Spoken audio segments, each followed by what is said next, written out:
Hey guys, this is Sam, and this is your TLDR overview of iOS 10 Beta 3.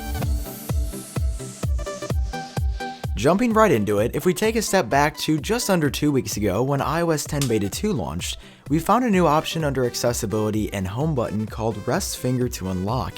But when it was enabled, nobody could really figure out what it did, and it turns out it wasn't enabled in the first place, even if you had it turned on. In this beta, it's functional, and it restores functionality that we're used to seeing on the lock screen. So when you rest your finger on the home button, you don't actually have to click it like the standard iOS 10 lock screen.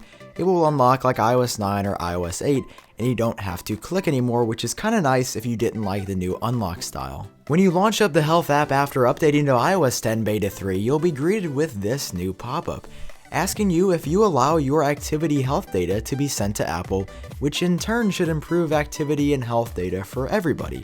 So we don't really know what that does just yet, but it is a privacy option which you can adjust later in settings if you so choose. Also in the Health app under Health Data, if you tap on any one of these 4 squares, under this placeholder video which isn't just active yet, there's a new line of text. For example, under Activity, it says sit less, move more, and get some exercise, but that will change depending on the respective panel. This time in the Music app, we have 2 changes.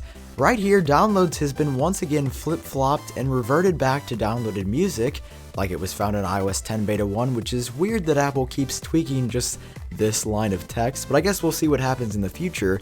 And if you go to an album view or you go anywhere where you can see the name of a song or an album and then the artist name below, let's say Highway to Hell by AC/DC, which by the way is probably my favorite album of all time, tapping on the artist text will take you to their respective page. It was either A, disabled or didn't work or shot you somewhere else in previous betas, so really happy to see that fixed. With iOS 10 Beta 2, I had to break the news that the new keyboard sound in iOS 10 Beta 1 was gone, and it was reverted back to how iOS 9 or iOS 8 sounded. Well, in iOS 10 Beta 3, Apple has reinstated that sound, which, by the way, sounds like this. So very subtle, and there's now a new lock sound to match it, which is very interesting. It sounds sort of like a quiet camera shutter. So 2 relatively big changes, as you're going to be hearing those a lot in iOS 10. For the iPhone 6s and 6s Plus, we got a few device-specific improvements.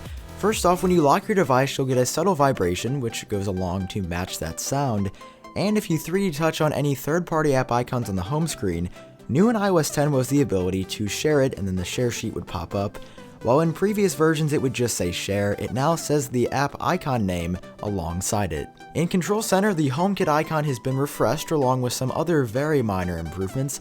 This screenshot, by the way, is courtesy of 9to5Mac because I couldn't get mine working, so shout out to them. And in the Messages application, when you are looking for image previews by tapping this camera icon and looking below here, they don't fit, or they're not really automatically cropped to that square form factor anymore.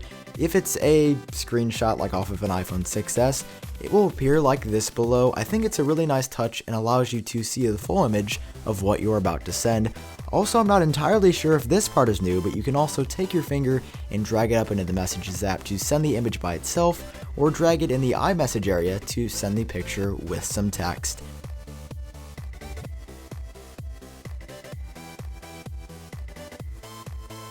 That was your TLDR, or too long didn't read overview of the changes in iOS 10 Beta 3. If you enjoyed this video and new TLDR style, feel free to drop a like down below because it really helps the channel out, and if more changes are discovered, check up here in the top right hand corner of the screen where I will update my blog post. And iOS 9.3.3 also came out today, so I'll have a video up on that shortly, which will be linked up above too. This has been Sam with iUpdateOS. I hope you have a good one, and I'll talk to you later.